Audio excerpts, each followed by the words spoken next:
keessaa baatanii hojii hojjetanii jiraachuu dandeessu yoo beekan ammoo tikeetti xayyaaraa isin muree gara biyyatti galuu dandeessu jechuun imbaasiin Itoophiyaa faayidaa ofiitiif jecha shira akkanaa irratti raawwataa ture jechuun maatiin hidhamtoota kanaa kan biyya kan jiran bilbilaan Oromiyaa miidiyaa neetworkiitti himaniiru. Namoonni muraasni mana hidhaa irraa gara biyyatti galan kan mootummaan akka waan ofiisaa haala mijeesse fakkeessuu miidiyaa akka qabuun ololaan harkaa jiru kunis hundi isaanii Sooriyaadha Saawud Arabiyaa akkuma shan imbaasiidhaaf kafaluun akka galanis baqattoonni kunniin ibsaniiru. Kana mootummaa beekamti cabsaa fakkaatee ani waan Hi, assalamu alaikum wa rahmatullahi wa barakatuh. Akkam jirtan jirra jirtu warootiin Facebook kiyya jala jirtan akkam jirtanii lammiitii yaqaqqaalee fi gaggaarii numa jirraga waan jirruun qabnu haasawa tokko dabarfachuun barbaade isinirraa illee niin bade na oggolcha dhiifama naa godhaa jirra jirtu akkasumatti warroonni amantiin ortodoksii ashamaa harka fuunee jaalatamtootaa fi kabajamtoota ilmaan Oromoo baga jiraatanii as keessan haay kotta waan itti jirru hin qabnu mootummaa dheefa waan itti jirru hin qabnu seena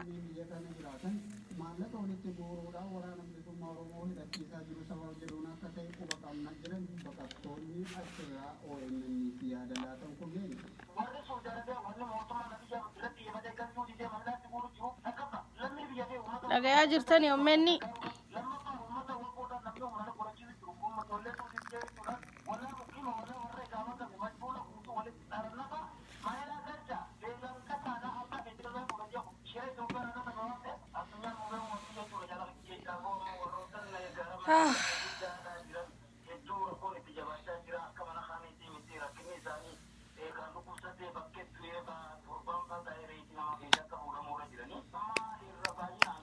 والفدا من إيران فتنينسا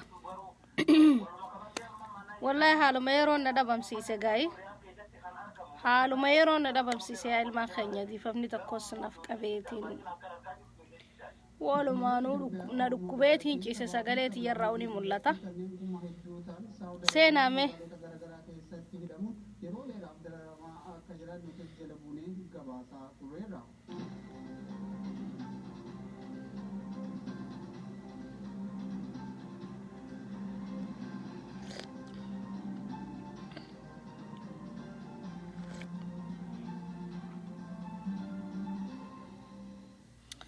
سينا ilmaan Oromoo warri dhuftan bagana ga'an dhuftan seena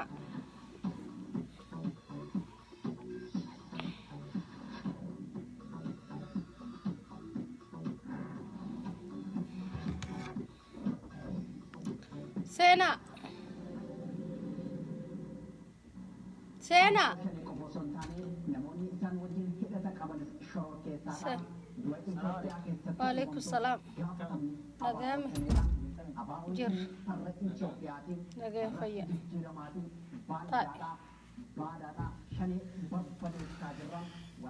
سينا وعليكم السلام ورحمة الله وبركاته سينا أسينتا يا جماعة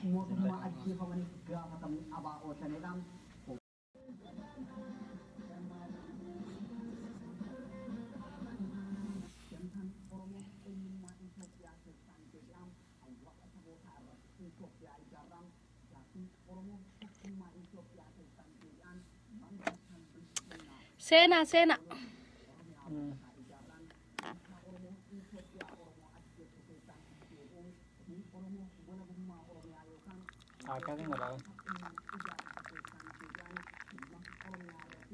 मुझे चापूर मेरा ना वाली रोड ना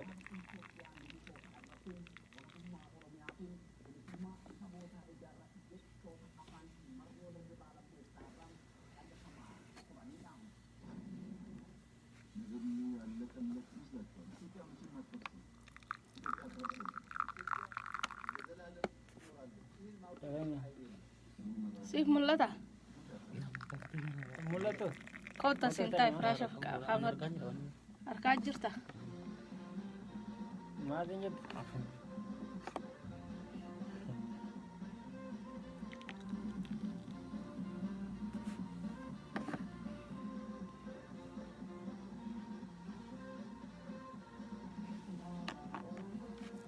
Sitandati.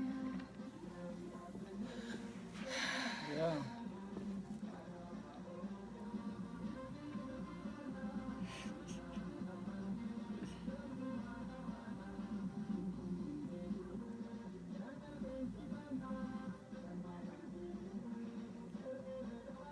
Mamo Jodi.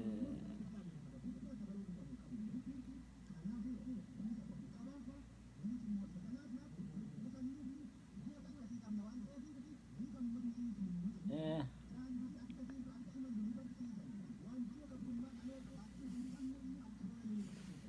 Sena.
Share goda wal fidani nasawa.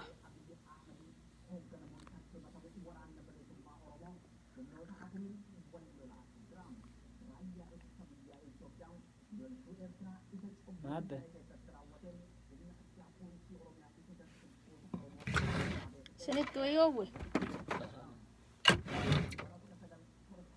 La.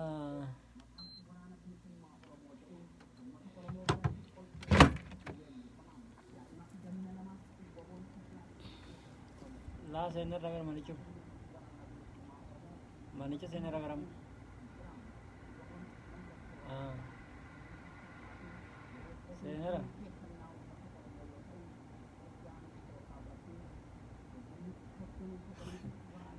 Ini mah wanita itu nyerah kita cara begini.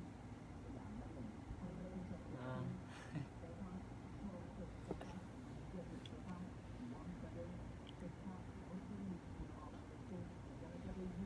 Ya. Cara begini itu nyerah kita. Berapa? Ini ya.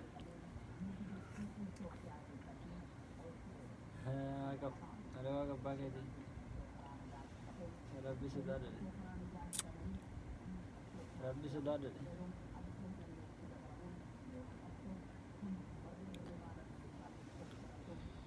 Hai anggap tuh.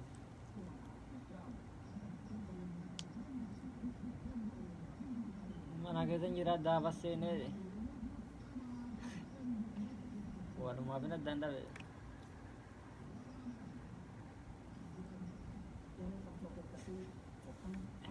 Live.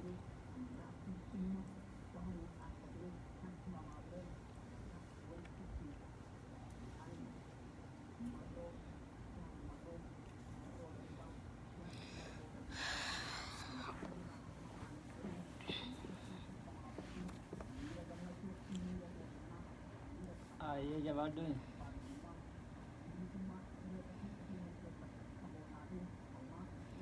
Warri Saudi Arabia keessa jirtan mootummaa jalaa dandamattanii nuti dandamanne.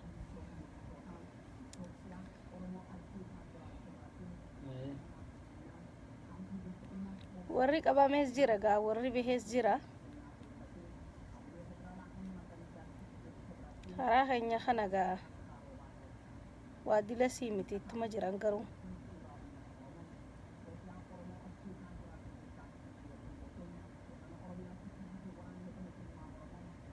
Maqaadhaaf numa jirra malee waan jirru jiruu Oromoon amma jiraachaa jirtu kanarra haduutu irra jirana fakkaate. Jiruu mootummaan gabroonfataan biyya ifiitirrattis nama ajjeesaa biyya namaa keessattis nama doorsisaa jiru kana keessatti du'aatu irra jira nama du'a filateetu irra jira biyyatti galee qabsaawee jechuudha. Haalli amma nuti itti jirru baqataan keessaafuu Suudi Arabiyaa keessa jiru waan jirru hin qabnu jechuudha. Garuu miidiyaaleen gurguddaa akka OMN'tii fi hundinuu miidiyaa tokko lama hin qabnu Oromooni biyya tana keessatti nu lallabuu qabanii nu dubbachuu qabanii jechuudha. Warroottiin abbaa garaa ka biyya keessa jiran amma ambaasii keessa ka jiranii jechuudha. Ilmaan Oromoo mana hidhaa keessatti hanga reefki nama 7 du'ee jechuun reefka kana nurraa baasaa jaan takkatti magaalaa Jiddaa keessatti reefkallee baasuu didanii namni fi reefki wal keessa taa'aa jechuudha. Maarroo dudubee jaammoo maal jaan kaama Riyaad dhufee qabate kuniisi hedduu ati ummanni duraanis nama gurgurachuu ture nama gurguruu ture asittis akkasuma jechuudha. Amma fakkeenyaaf ilmoo takka galfachuudhaaf isaanillee afaan isaanii guuttee afaan guuttatanii 5,000 kanniiti sanbooda tikeeta siimurree xayyaaraan kortu warra jechaa jiru jira jechuudha. Waan qabatamaan harkaa qabnu jechuudha kun ilmoollee galfachuu dadhabnee jechuudha.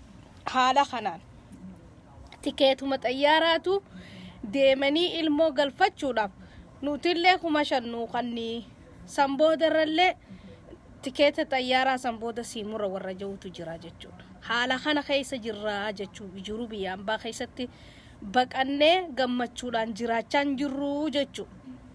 Garuu lammiin teenya ta Oromoo biyyattis dararamtee biyya namaa keessattis dararamtee haala kanaan rakkoo gurguddaan nurra gahaa jira jechuudha. Rakkoo kana namni nuuf hubate ammoo hin jiru jechuudha.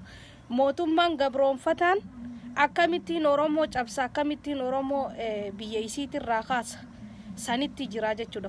Fakkeenyaaf irra guddaa wanni warroota biyya Suudi Arabiyaa keessa jiran itti xiyyeeffataniif jaalmarroo bira jiranii jaalmarroo isaaniititu utubaa ta'ee fi dhaabbachaanii jira waan jiru takka.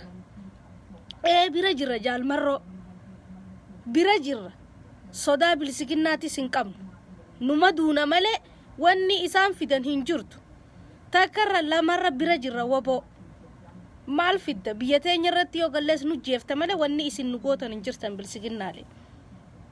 Yoo biyya Arabaa kana keessa deemne biyya teenya galla biyya teenya keessa gallaanis takkaanuma ajjeefamna takkaanuma bilisoomna isin tuwwuma lama jechuudha. Sodaa bilisiginnaa hin qabnu. Sodaa ummata hattuu hin qabnu. Bira jirra jaalmarroo maal fiddan?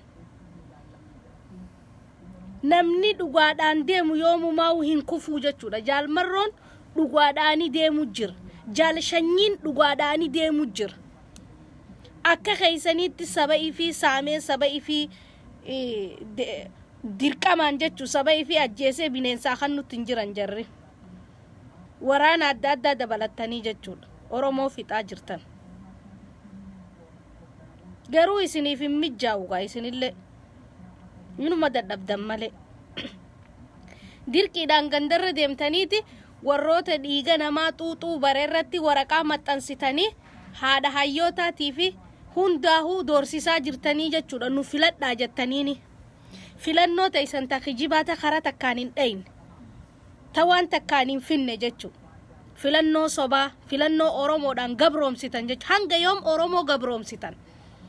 Hanga yoom Oromoo gaqqabdan? Addunyaan isin irratti eega beeyte booda isin ammallee Oromoo gaqqabnee bulchinaa yaada ja'uu qabdanii jechuudha. Oromoon ganaa isin jala bultu. Kan isin gaqqabdanii doorsistanii doorsisaan bulchitan dabarte. Filima keessan sareen isin jalaa nyaatte ilmaan hattuu. Ilmaan bakkatti dhalatee fi bakkarraa dhufe hin beeyne. Warra albeerkoo keessaa fidan akka Taayyee Dandayaa, akka Shimallis Abdiisaa, akka Abiyyi, ilmaan Sarootaa. Wanni isin fiddan takka illeenuu hin jirtu jechuudha.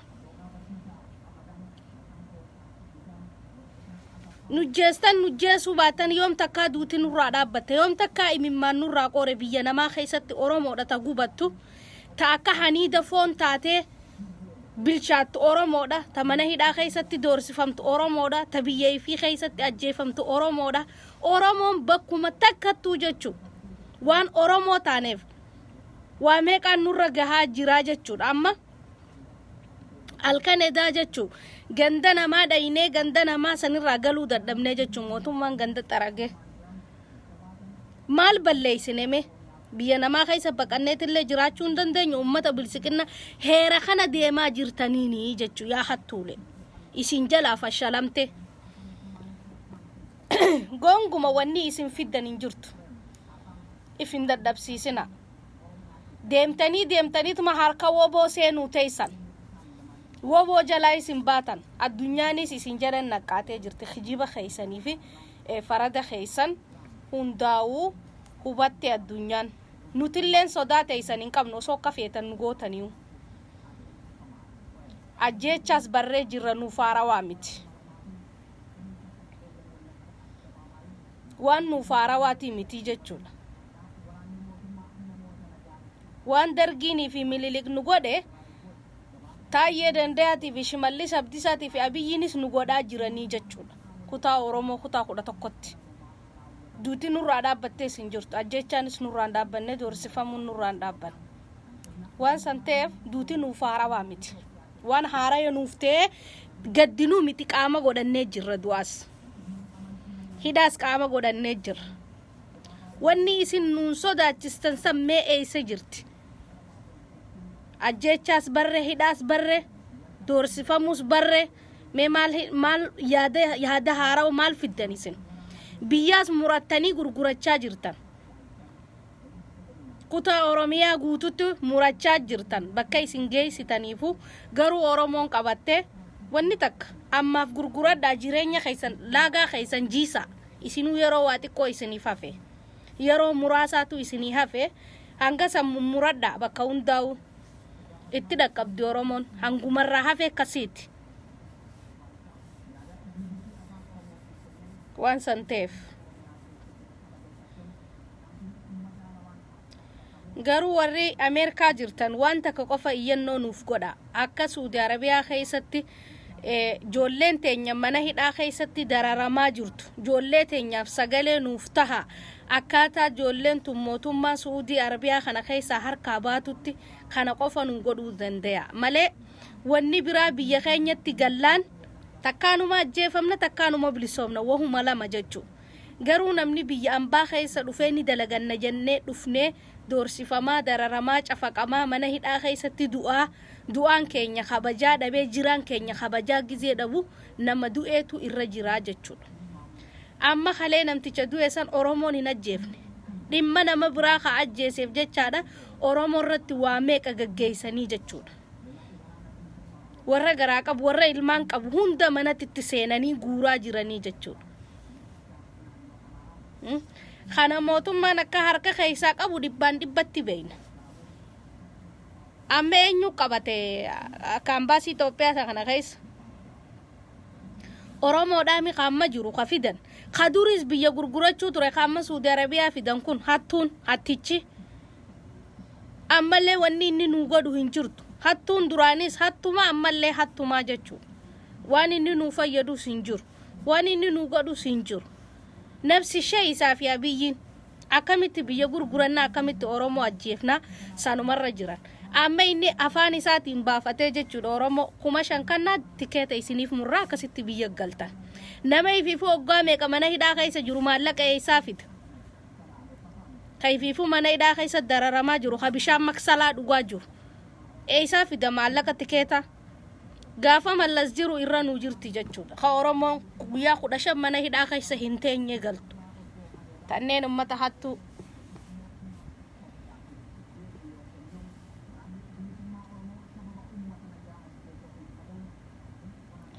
akka nama biyyan qabneetitti biyya namaa keessatti dararamne biyya namaa keessatti saamamne akka hattuutitti jiraachaa jirraa jechuudha Oromoon osoo biyya qabnu akka biyyan qabneetitti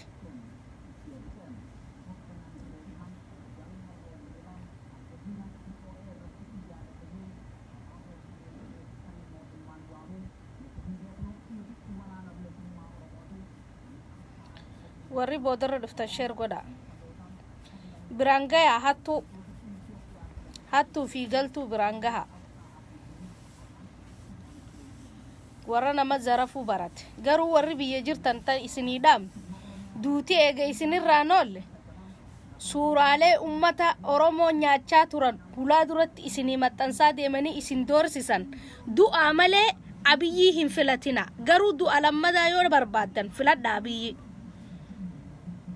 du'aa malee Oromoon kutaa kudha takka jirtan du'aa malee Abiyyiin filatina osoo hayyoonni keessan mana hidhaa keessatti dararamaa jiranii osoo hayyoonni keessan isinii jecha beelawanii dheebochaa jiranii isin warri Abiyyi lambaadha jettanii lambaa filattan boru seenaan isin gaafattiisi karaa Oromoo jalaa dheeytanillee hin qabdanii jechuudha akkatti naftu gaafta kanuuf bari'a yoo amma dukkana keessa jiraanne borunuuf bari'a beekaa takkitti tana mootummaan ni dhufaani kuta ummanni gawwaa tutu muka hamma muramee fi hamma ejju hamtutu irra guddaadha jennaani hamma muramee jee gawwoomina isaatiif saniitii isi warri muka jige jala yaatanii muka jigeetu hedduudha jettan ejjuutu irra hedduudha saniifuu karaa isin dheeytanilleen hin jirtu jechuu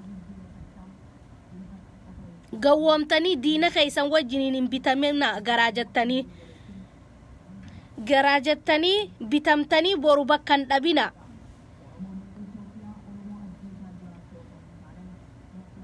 ooma saniin isiniin jaan mootummaa gabroonfataa filattanii gabrummaa ifuma keessaniif irratti hin fidinaa gabrummaa keessaniin taa gaafa barii walumaan nuu bari'a ha amma nu dukkanaa'e boruma nuu bari'a akkanatti naftu garuu dukkana jalaa baana yettanii dukkana keessan seenina Oromoo taniin isinii dhaamuwan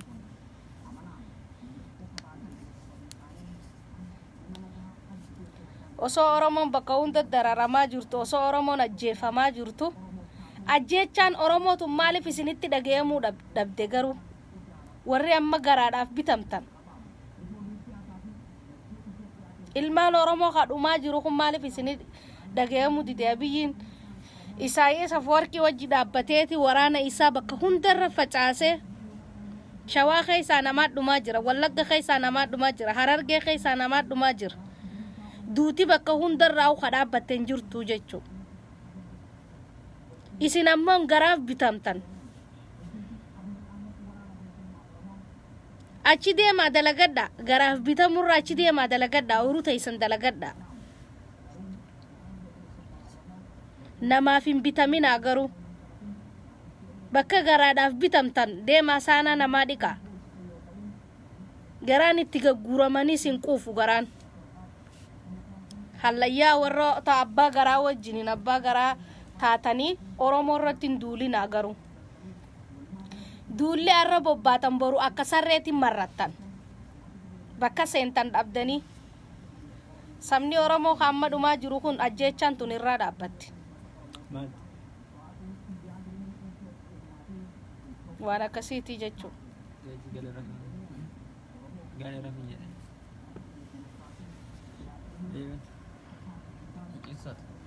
Ayo, panci dong. Panci kan deh. Panci. Panci.